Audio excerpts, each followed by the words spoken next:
Esto es Audiolibro. Con la narración del libro El Misterio, una llave perdida. Un asunto de vida o muerte para todos los creyentes. Escrito por el pastor Marvin Byers. Narración Christian M.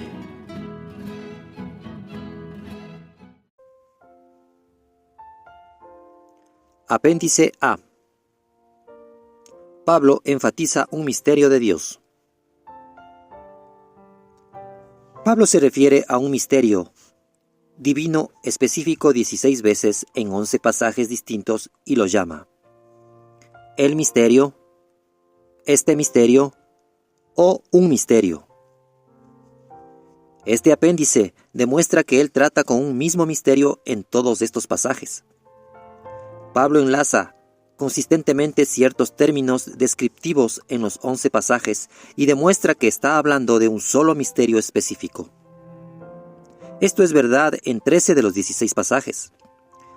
Trato con los otros 3 pasajes al final de este apéndice.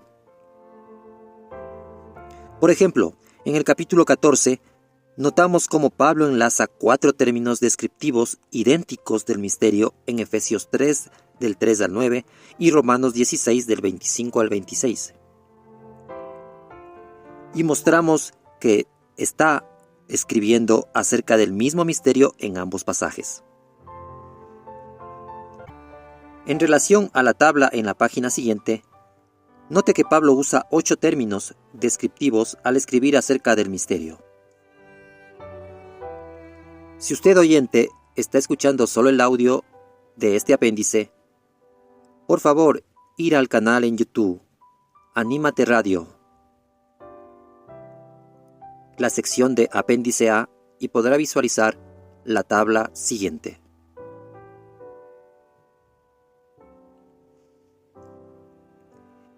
En la parte derecha de la tabla aparece un listado de estos términos.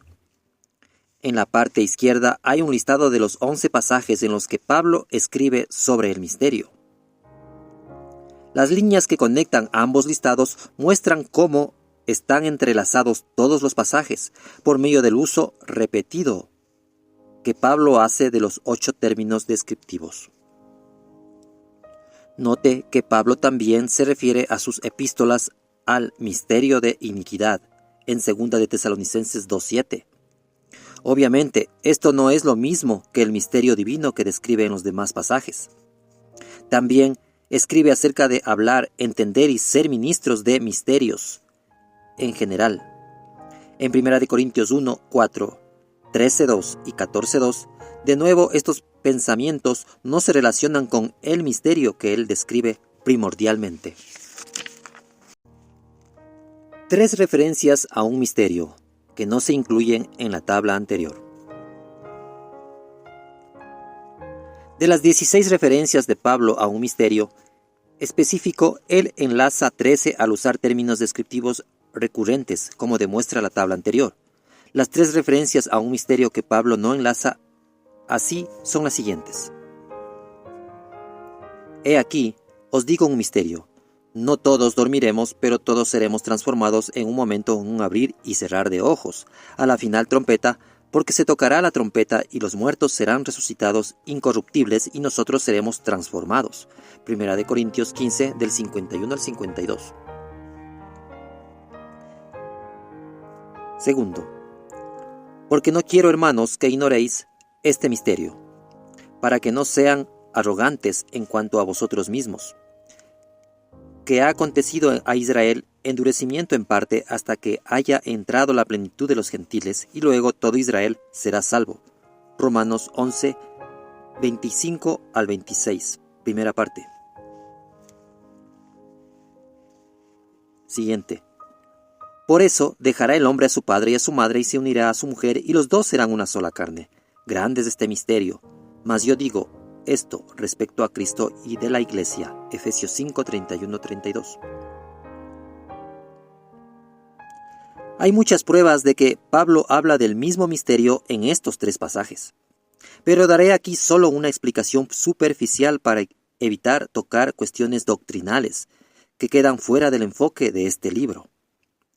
y que distraerían la atención del lector del mensaje principal de este libro.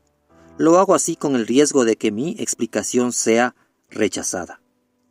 Pero note, por favor, que aun cuando el misterio en estas tres referencias no sea el mismo misterio que aparece en los demás escritos de Pablo, esto no cambia el mensaje claro que él revela en sus otras tres referencias a un misterio. Sencillamente mi explicación es que estos versos indican que la unidad entre los judíos y los gentiles que están en Cristo no ocurrirá en su sentido más pleno hasta la resurrección y el rapto. Todos estos versos se relacionan con el mero fin, la resurrección y las bodas de la iglesia con Cristo. En ese tiempo ambos pueblos, judíos y gentiles, serán unidos plena y físicamente.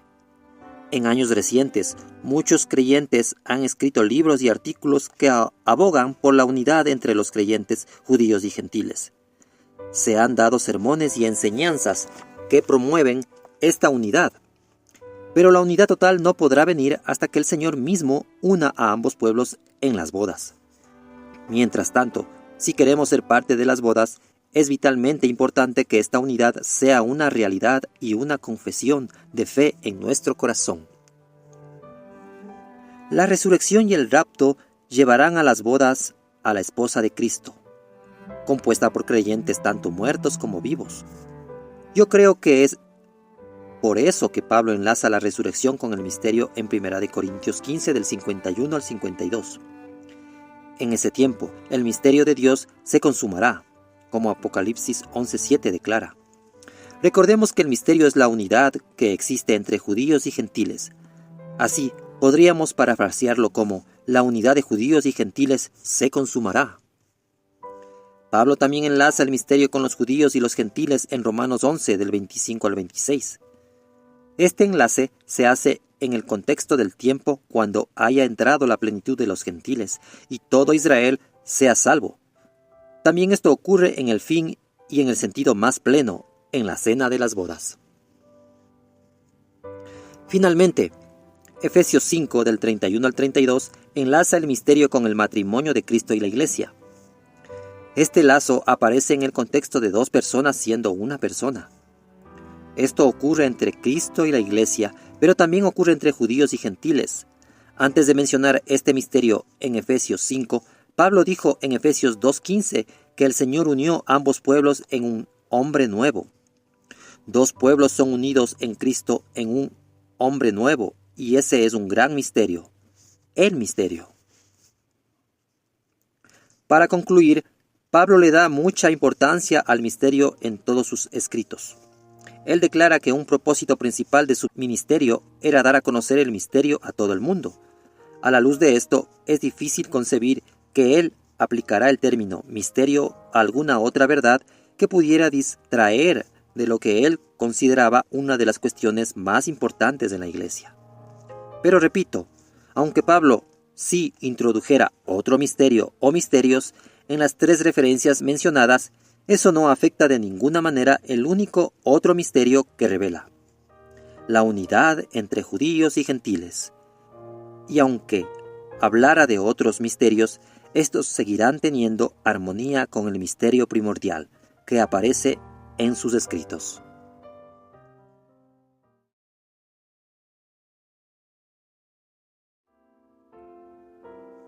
Apéndice B.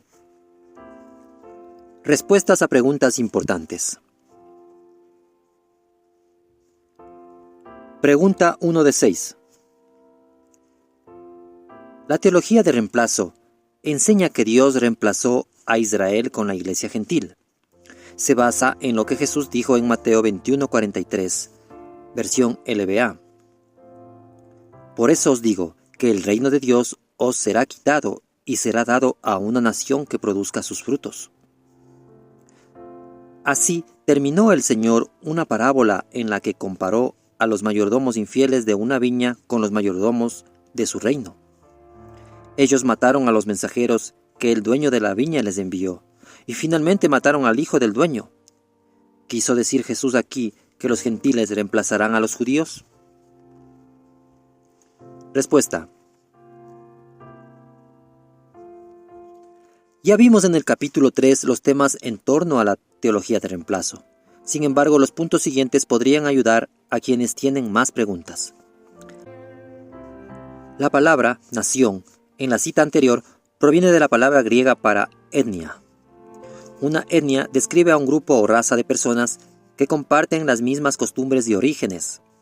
Por tanto, Jesús no podía estar refiriéndose a los gentiles en este verso, ya que los gentiles no llenan el criterio de una nación singular, etnia. Los gentiles se componen de muchos grupos étnicos.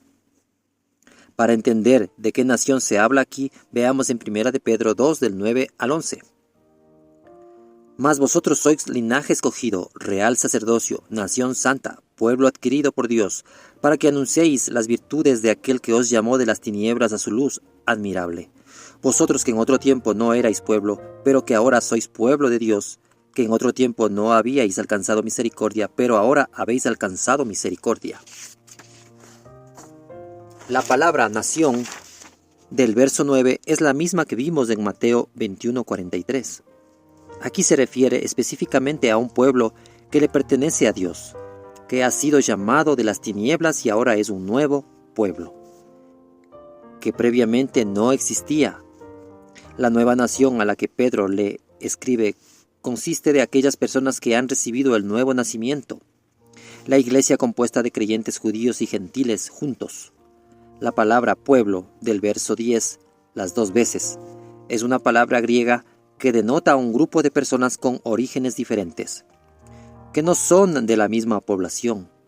Juan expresa esta misma idea en Apocalipsis 5:9, en donde vemos que todos los redimidos del Señor provienen de todo linaje, lengua, pueblo y nación. De vuelta a Mateo 21:43, debiéramos aceptar la forma en que la Biblia misma interpreta la advertencia del Señor 2 versos más adelante. Y oyendo sus parábolas, los principales sacerdotes y los fariseos entendieron que hablaba de ellos.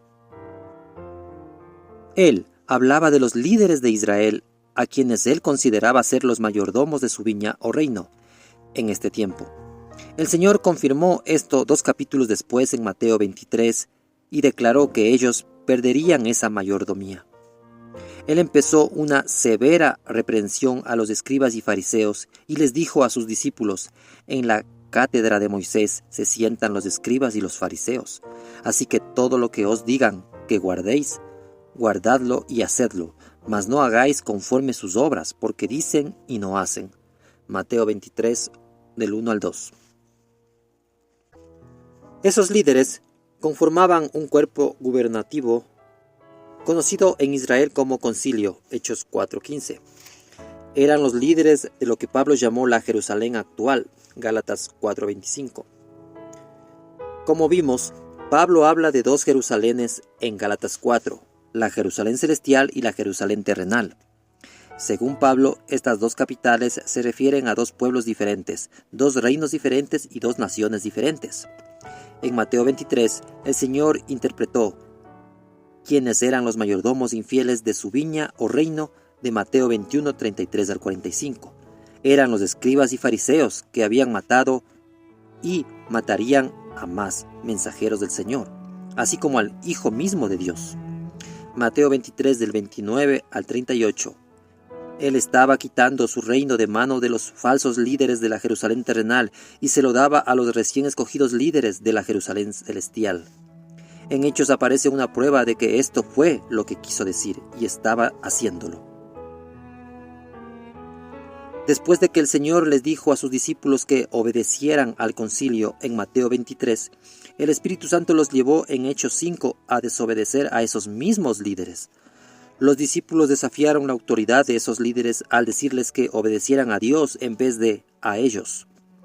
El Señor no estaba violando el principio bíblico de obedecer a las autoridades sobre nosotros, ni la orden de obedecer que les había dado en Mateo 23. Más bien, Él demostró que esos hombres estaban perdiendo su autoridad, porque el reino les había sido quitado y había sido dado a pescadores, incultos y otros laicos que producirían el fruto que Él buscaba. Ahora estaba en manos de una nación nueva y un pueblo nuevo, que había nacido de nuevo. Pablo llama a ese pueblo la Jerusalén celestial. las personas que han nacido según la promesa. Esta misma verdad se confirma en Lucas 20 del 9 al 19.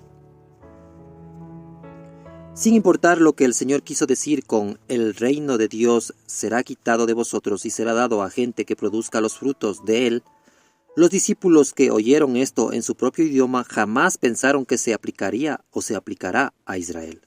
De lo contrario, no le habrían preguntado a él si era tiempo de restaurarle el reino a Israel. En Hechos 1:6.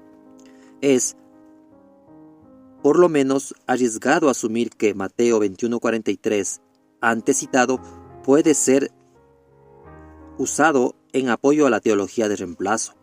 Siempre es arriesgado basar una doctrina en una escritura que no está clara, en especial cuando esa doctrina nos pide ignorar escrituras que la contradicen, sin ambigüedad.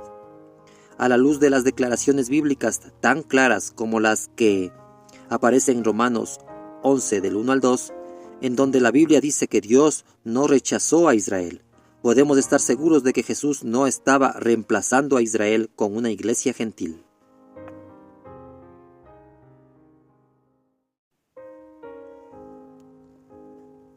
Pregunta 2 de 6. ¿Está usted diciendo que el Estado secular de Israel en el Medio Oriente es la Iglesia? Respuesta.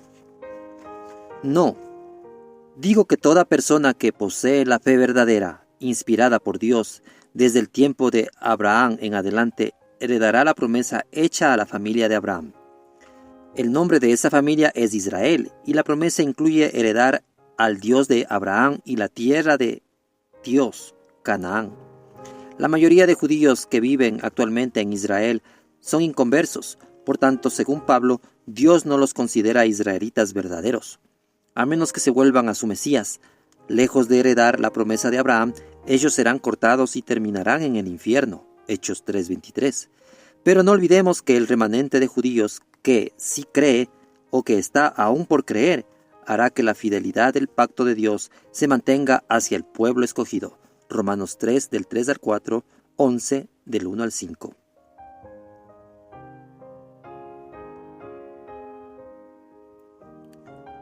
Pregunta 3 de 6. ¿Cómo cabe el Estado secular de Israel dentro del plan de Dios? Respuesta. El Señor ha estado reuniendo a los judíos de entre las naciones, pero Él lo hace inicialmente para hacer que sus corazones se vuelvan a Él. ¿Cómo sucederá esto? Todos los profetas muestran que Israel se volverá al Señor en el fin, cuando Dios haga pasar a la nación a través del fuego. Ezequiel tiene un mensaje para el Israel que vive en los últimos días. Esto se confirma de muchas formas en Ezequiel, y una de ellas aparece en Ezequiel 24 del 21 al 24. El Señor explica que lo que le sucedió a Ezequiel como hombre, le sucederá a Israel como nación. El Señor también declara que cuando esas cosas le ocurran a Israel, entonces sabrán quién es en realidad su Dios. Israel todavía no sabe esto, lo cual confirma aún más que el mensaje y la vida de Ezequiel son una revelación de los últimos días. Una comparación de Ezequiel y el Apocalipsis muestra que los libros contienen mensajes paralelos del tiempo del fin. Ezequiel y Juan empiezan con visiones idénticas, Ezequiel 1 y Apocalipsis 4 y 5.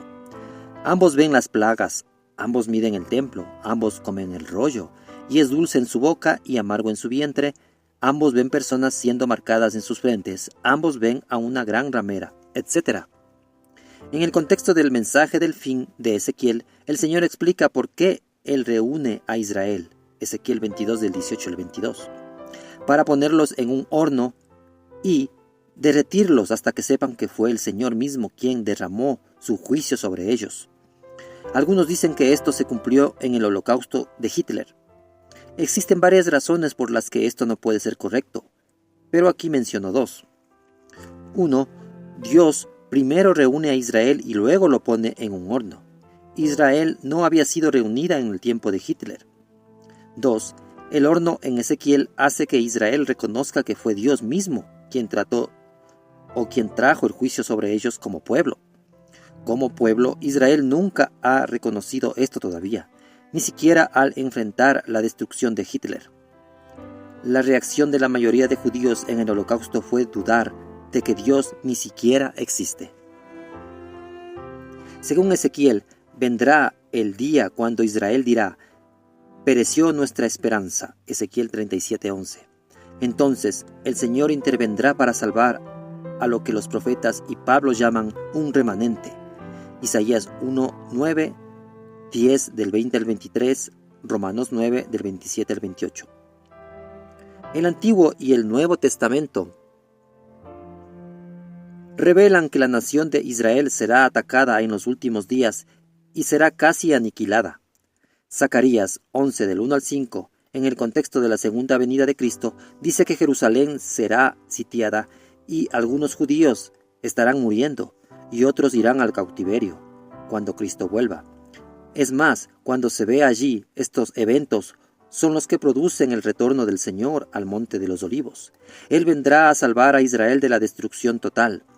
Desafortunadamente, muy pocos quedarán en ese tiempo, y toda esperanza de sobrevivir será removida. Debiéramos orar para que el Señor preserve a su remanente en medio del juicio que pronto vendrá.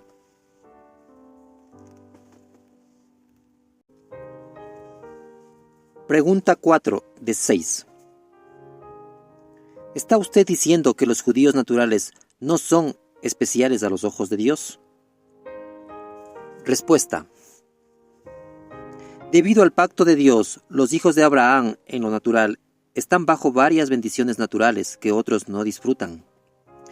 Esto se evidencia por el hecho que los judíos, persona por persona, han recibido 50 veces más premios Nobel. También han llegado sobre la nación de Israel bendiciones naturales desde que se estableció de nuevo en 1948. Gran parte de la tierra que el pueblo judío recibió en 1948 no era más que un pantano o desierto. En 50 años ellos lo han convertido en una de las naciones militarmente más fuertes sobre la faz de la tierra y una potencia económica tremenda en el Medio Oriente. Muchos atribuyen esto a la ayuda de los Estados Unidos. Pero basar todo su éxito en la ayuda de los Estados Unidos ignora los hechos. Israel ha desarrollado tecnología militar que ni siquiera los Estados Unidos tiene. Esto nos sorprende. El doctor Chaim Weizmann fue la clave para que Gran Bretaña sobreviviera la Primera Guerra Mundial, y el doctor Albert Einstein fue clave para el desarrollo de la bomba atómica que puso fin a la Segunda Guerra Mundial. Ambos hombres eran judíos, con o sin ayuda norteamericana. Dios habría bendecido a Israel y los Estados Unidos han sido muy bien pagados, con una economía increíblemente fuerte. Si los descendientes de Abraham en lo natural son benditos, pero toda persona judía que no acepte a Jesucristo como su Mesías se perderá, las bendiciones naturales no significan nada allí, y la genealogía del nacimiento natural nunca salvó a nadie. Pero también hay una bendición espiritual que ha sido pronunciada sobre la nación entera. Israel es la única nación de la tierra que ha recibido la promesa de que todo su remanente será salvo. Es más, como hemos visto, es la única nación sobre la tierra que sobrevivirá como nación. Todas las demás o todos los demás gobiernos sobre la tierra llegarán a su fin, e Israel heredará la tierra. Esa es una razón por la que es tan importante que todos los gentiles se identifiquen con esta nación y acepten la ciudadanía en ella. A los ojos de Dios, Dios nunca ha renunciado a su pueblo o su tierra. Los planes divinos jamás son frustrados. Podrán ser demorados, pero nunca son descartados o cambiados. Esa es una razón por la que su pacto con Israel permanece firme hasta hoy.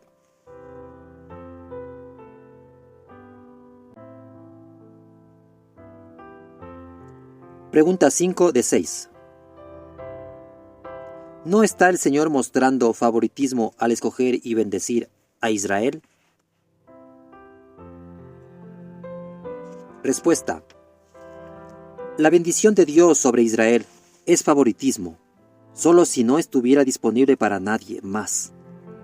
Desde el principio, el Señor le ha explicado al hombre las reglas del juego de la vida y ha invitado a todos a participar en la familia que Él está salvando. Todos pueden entrar a la bendición. ¿Cómo puede alguien hacer de esta parcialidad? Claro, algunos rechazan la ciudadanía en la nación santa de Dios. Otros creen que solo una parte de la bendición de Abraham viene sobre los gentiles, porque los gentiles creyentes nunca llegan a ser realmente hijos de Abraham, en el mismo grado que los judíos. Quienes creen eso podrán ser partícipes, pero Dios no. Además, existen otros dos factores que nivelan el campo de juego. 1. Ninguna otra nación ha pagado a través de su historia un precio tan alto de sufrimiento, persecución, escarnio y rechazo debido a quién era su padre. Dios mismo confirma esto al declarar que su pueblo ha recibido doble castigo por sus pecados. Isaías 40 del 1 al 2. Algo que ningún otro pueblo ha tenido que recibir. Más que mostrar parcialidad hacia ellos, Él ha requerido mucho más de ellos, debido a su llamamiento divino para finalmente bendecir a las naciones de la tierra. Además, Dios tiene el derecho divino de llamar a quien Él quiere. Romanos 9 del 11 al 24. Eso no es parcialidad, sino una prerrogativa divina, basada en muchos factores. 2. Todo judío enfrenta las mismas dos opciones que los demás seres humanos. O escogen a Cristo y son salvos, o lo rechazan y se pierden. El Señor purificará la tierra y removerá a todo ser humano que no lo conozca a Él. Mateo 13:36 al 43, 2 de Tesalonicenses 1 del 7 al 10. Esto empezará pronto en el Medio Oriente y se extenderá al resto del mundo. El Estado de Israel enfrentará ataques militares increíbles en el futuro cercano. Para cuando todo termine, todo judío o se volverá a su Mesías o perecerá. Entonces el Señor establecerá su gobierno mundial en Jerusalén. Jeremías 3:17. El pueblo de Israel seguirá existiendo tal como Él ha prometido. Pero, ¿dónde estaremos usted y yo? Si somos parte de la familia de Dios, Israel, hay esperanza para nuestro futuro. Pregunta 6 de 6. ¿Debieran los creyentes gentiles y judíos guardar la ley de Moisés de la mejor manera que puedan? Respuesta. La ley de Moisés incluye leyes de ritual y leyes de justicia. Como vimos, el Nuevo Testamento realmente convalida las leyes de justicia, pero el centro de la ley de ritual es un templo y un sacerdocio levítico, escogido para ofrecer sacrificios de sangre. Es imposible obedecer una gran porción de la ley de Moisés que está en Levítico y otros libros del Pentateuco sin un templo ni sacrificios de animales. Actualmente, a los creyentes gentiles se les ha presentado algunos argumentos muy convincentes en cuanto a la importancia de guardar Torá. Como se dice, Torá es la palabra hebrea para ley. Desafortunadamente, un serio malentendido, entre otros, de la escritura que forma la base de dicha enseñanza involucra la definición bíblica de la palabra Torá o ley. La raíz del problema es la Torá de Moisés. Es, por supuesto, un lugar en donde se usa esta palabra.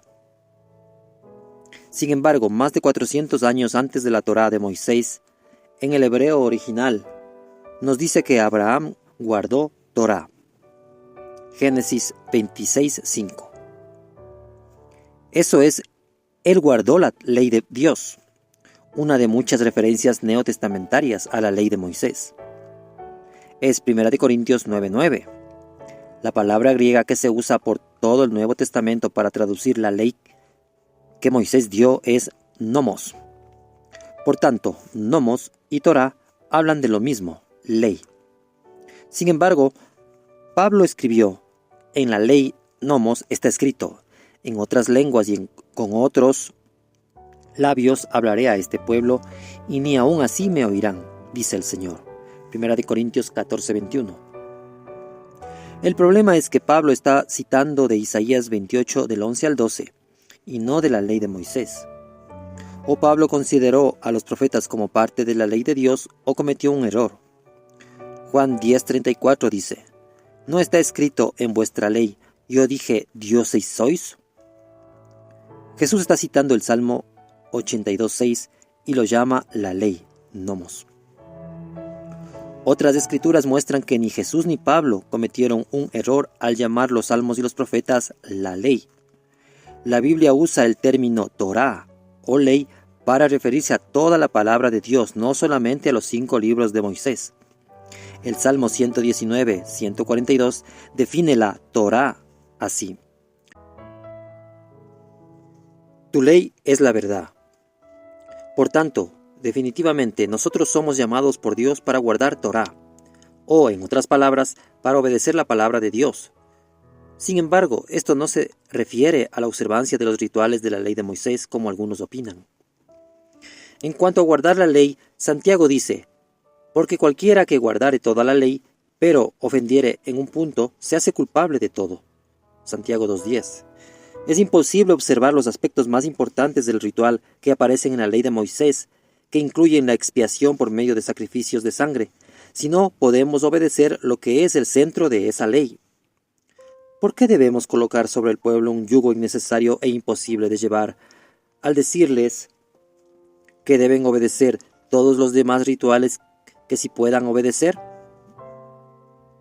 En cuanto al tema específico de si los gentiles debían o no guardar la ley de Moisés, Pedro preguntó: Ahora pues, ¿por qué tentáis a Dios poniendo sobre la cerviz de los discípulos un yugo que ni nuestros padres ni nosotros hemos podido llevar? Hechos 15:10. Pablo hace una advertencia aún más fuerte acerca de la ley de Moisés misma. Porque todos los que dependen de las obras de la ley están bajo maldición. Pues escrito está: maldito todo aquel que no permaneciere en todas las cosas escritas en el libro de la ley para hacerlas. Gálatas 3:10. La pregunta de si los gentiles deben guardar la ley como mejor puedan fue decidida en el Concilio de Jerusalén en Hechos 15. En este tiempo aún era posible guardar cada detalle de la ley, ya que el templo y el sacerdocio todavía funcionaban. En ese concilio el Espíritu Santo reveló que solo hay 4 aspectos de la ley que es necesario que los gentiles guarden. Hechos 15 del 28 al 29. Es interesante que algunos creyentes gentiles no se preocupan por obedecer ni siquiera esas cosas necesarias. ¿Cómo llegó el liderazgo de la iglesia a estas conclusiones? Primero, Pedro habló en cuanto a cómo el Señor lo envió a los gentiles y que la ley es un yugo imposible. Hechos 15, del 7 al 11. Luego Pablo y Bernabé testificaron de la gloria de Dios entre los gentiles que, obviamente, no había estado guardada la ley. Hechos 15, 12. Finalmente, habló Jacobo. Hechos 15, del 13 al 21. Por alguna razón sus palabras fueron suficientes para convencer a los líderes de que los gentiles no tenían que guardar la ley de Moisés. A primera vista, su discurso no pareciera tener alguna relevancia en cuanto a la cuestión de guardar la ley, mucho menos que proveyera la respuesta para la iglesia. Pero al examinar su razonamiento detenidamente, aparece por qué él tenía la llave para resolver el problema y provino estrictamente del propio Antiguo Testamento. Jacobo relacionó el ingreso de los gentiles en la iglesia con el cumplimiento de la promesa de Dios de reedificar el tabernáculo de David. Hechos 15 del 14 al 17. Él estaba declarando que los eventos de la iglesia primitiva era un cumplimiento de esta promesa, y que realmente fue por esta razón que los gentiles estaban ingresando a la iglesia. Esto significa que la revelación más clara del tabernáculo del Nuevo Testamento, o la iglesia en la cual mora el Señor, fue el tabernáculo de David en el Antiguo Testamento, no el tabernáculo de Moisés, ni el templo de Salomón, por muchas razones, que quedan fuera del alcance de este libro. La vida de David es una revelación de la vida en Cristo del creyente en el Nuevo Testamento. Es interesante que el nombre de David sea el primer y último nombre humano mencionado en el Nuevo Testamento. Mateo 1:1, Apocalipsis 22:16. Cristo heredó el trono de David su padre. Lucas 1:32 al 33. Por tanto, el reino de David proveyó la primera revelación bíblica del reino del Nuevo Testamento, tal como la primera revelación del sacerdocio del Nuevo Testamento fue dada en Melquisedec.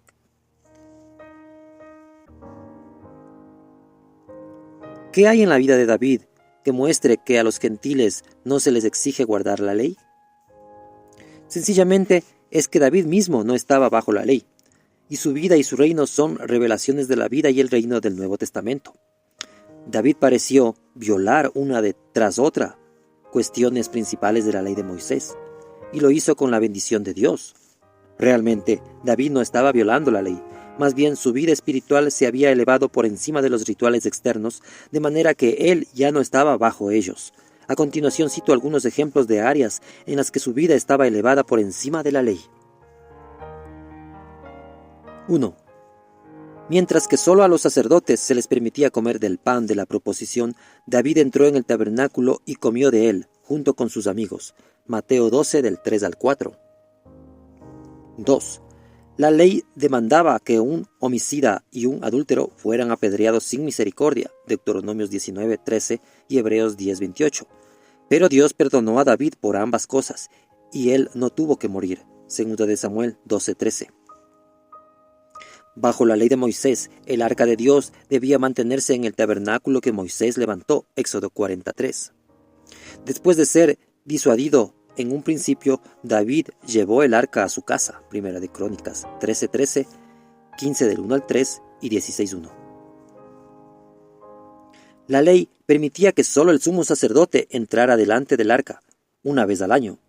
David ni siquiera era un sacerdote, pero él entraba delante del arca cada vez que quería, 2 de Samuel 7:2, 18 y 15 del 24 al 25. El camino hacia el lugar santísimo es parte de la vida del Nuevo Testamento. Hebreos 9, 3, 8, 10 del 19 al 20. 5.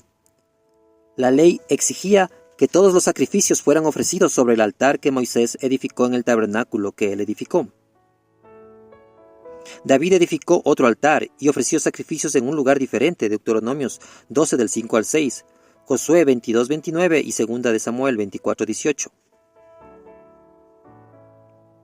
Seguramente, los líderes de la iglesia primitiva estaban conscientes de estos hechos. Por tanto, una vez que se dieron cuenta que la iglesia que Cristo estaba edificando era conforme al tabernáculo, el reino y la vida de David, entendieron que los gentiles no tenían que guardar la ley de Moisés. ¿Por qué? Porque David mismo no guardaba la letra de la ley ritual, porque la ley estaba en su corazón. La forma en que Pablo vivía en cuanto a guardar la ley o no, se describe en 1 Corintios 9 del 20 al 21. Él la guardaba cuando estaba con los judíos y no la guardaba cuando estaba con los gentiles. Esto se apega con lo que determinó el concilio de Hechos 15. Combinado con el espíritu desinteresado de Cristo en Pablo, que quería ganar a otros, tanto judíos como gentiles. Por Pablo, y en el contexto del Nuevo Testamento, es claro que a los gentiles no se les exige que guarden la ley, pero tampoco se les prohíbe. Por otro lado, a los judíos no se les prohíbe guardar la ley, y tampoco se les exige. Sin embargo, la mayoría de judíos creyentes siguió guardando la ley hasta que el templo fue destruido. Hechos 21 del 20 al 25. Por tanto, concluimos que no es pecaminoso participar de costumbres judías, pero tampoco es necesario. Sin embargo, el hacerlo sí podría llegar a ser pecaminoso. Si una persona lo hace por obligación, confiando en los ritos externos y luego les enseña a los demás que ellos deben hacer lo mismo. Pablo advierte contra eso en Gálatas 3:10, citado anteriormente. En algunos círculos mesiánicos hay una tendencia a ir a este extremo. ¿Qué de guardar el sábado? Dado que es uno de los 10 mandamientos, ¿cómo podemos asumir que debemos guardar los 9 restantes e ignorar el mandamiento de guardar el sábado? No solo algunos creyentes judíos, sino también los adventistas del séptimo día usan este razonamiento efectivamente para influir en creyentes gentiles. Ya consideramos parte de la respuesta en el capítulo 13 y también en el audiolibro Evitando las raíces equivocadas. El Nuevo Testamento fue dado para ayudarnos a hacer las transacción. Repito.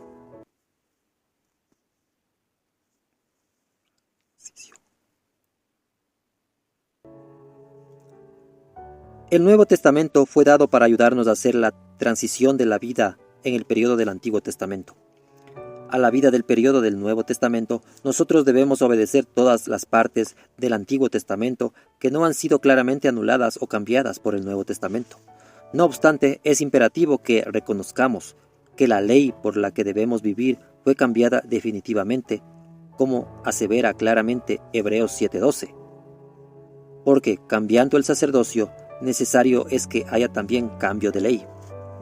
O sea, que como sacerdotes del Nuevo Testamento, nosotros no somos ni podemos ser gobernados por la ley de Moisés en cuanto a los sacerdotes levíticos, ya que no somos levitas. En el contexto de la ley de Moisés, Hebreos 7:18 declara que la ley fue abrogada.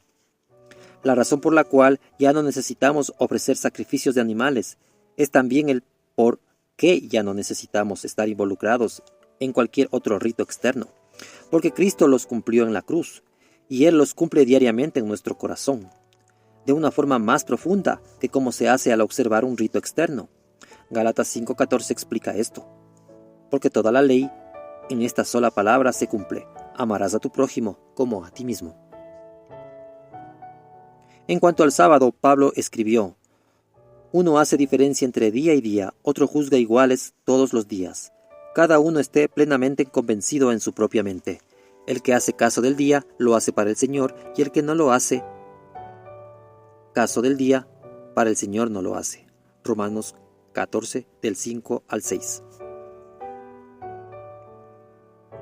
Vamos a repetirlo.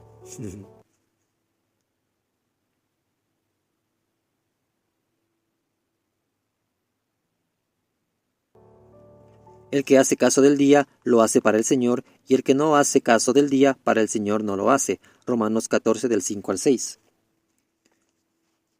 Por tanto, nadie os juzgue en comida o en bebida, o en cuanto a días de fiesta, luna nueva o días de reposo, todo lo cual es sombra de lo que ha de venir, pero el cuerpo es de Cristo. Pues si habéis muerto con Cristo, en cuanto a los rudimentos del mundo, ¿por qué, como si vivieseis en el mundo, os sometéis a preceptos tales como: no manejes, ni gustes, ni aun toques, en conformidad a mandamientos y doctrinas de hombres? Cosas que todas destruyen con el uso.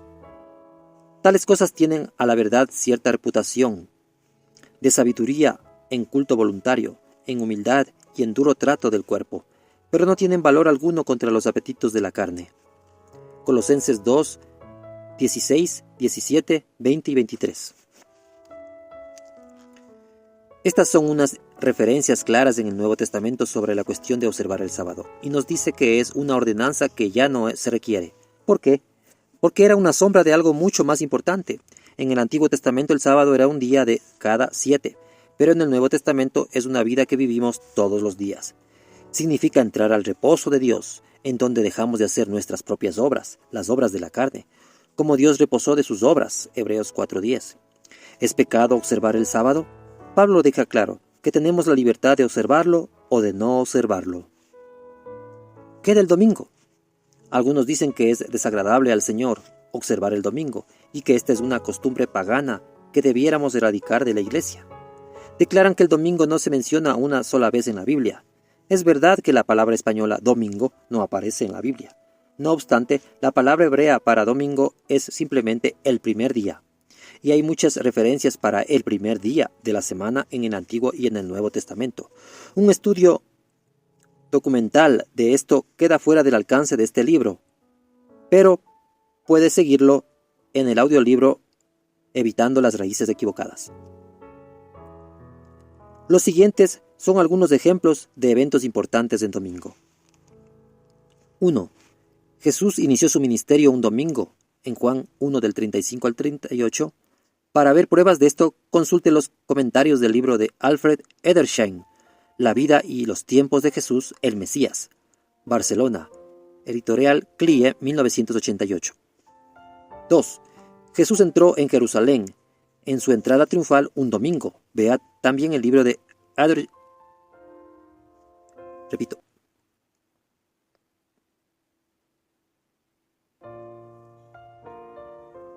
Jesús entró en Jerusalén en su entrada triunfal un domingo. Vea también el libro de Edersheim para documentar esto. 3. Jesús resucitó de los muertos un domingo en la mañana. Si Él santificó el séptimo día al reposar después de la creación, ¿acaso no fue santificado también el primer día de la semana con el evento más importante de la historia, la resurrección? 4. La primera reunión oficial del Señor resucitado con sus apóstoles fue el primer día de la semana, Juan 20, 19. 5. La segunda reunión oficial del Señor resucitado con sus apóstoles fue un primer día de la semana, Juan 20, 26. 6. La primera reunión de la iglesia primitiva en la que el Espíritu Santo fue derramado fue el primer día de la semana, en Hechos. 2. Sabemos esto por Levítico 23 del 10 al 11 y 15 al 16, en donde a Israel le fue ordenado celebrar la fiesta de Pentecostés en el primer día de la semana. El judaísmo rabínico ha hecho muchos cambios en los caminos de Dios, y la celebración de Pentecostés en un día que no sea el primero que no sea, repito.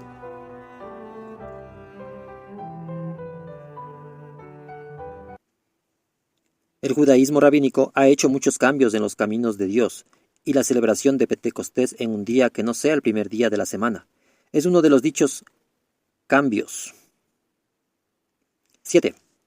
En Hechos 20 del 6 al 7, los discípulos de Troas se reunieron para partir el pan el primer día de la semana. 8. En 1 Corintios 16, 2, Pablo exhortó a los corintios a dar sus ofrendas el primer día de la semana. Para referirse a este tema, también puede ir al audiolibro Evitando las raíces equivocadas, capítulo 7. ¿Estoy yo diciendo que la iglesia gentil está en lo correcto al reunirse en domingo en vez de un sábado? De ninguna manera. Lo que digo es que aquellos que lo condenan por hacerlo así, porque el domingo no se menciona en la Biblia, han errado gravemente. Yo creo que Pablo lo deja muy claro. Un creyente del Nuevo Testamento no está atado para separar un día específico, pero si así lo desea, tiene libertad de santificar al Señor cualquier día que escoja. Después de todo, ¿por qué debiera considerarse menos espiritual darle al Señor el primer día de nuestra semana en vez del último? ¿Debiéramos guardar cada año las fiestas judías? Guardar las 3 fiestas principales conforme a la manera de Dios, en contraposición a la manera del judaísmo rabínico, empieza con un viaje a Jerusalén. Deuteronomios 16:16, Lucas 2:42, Hechos 20:16. Por supuesto, parte de la razón del viaje era que ciertos sacrificios de animales debían ser ofrecidos en el templo. Allí, obviamente, no podemos hacer esto. Algunos dicen que Dios requiere que celebremos las fiestas judías, ya que no podemos cumplir los aspectos más importantes. ¿Quién está ordenando para decirnos cuáles aspectos podemos y debemos observar y cómo observarlos? De nuevo, lo que actualmente se está observando es el judaísmo rabínico.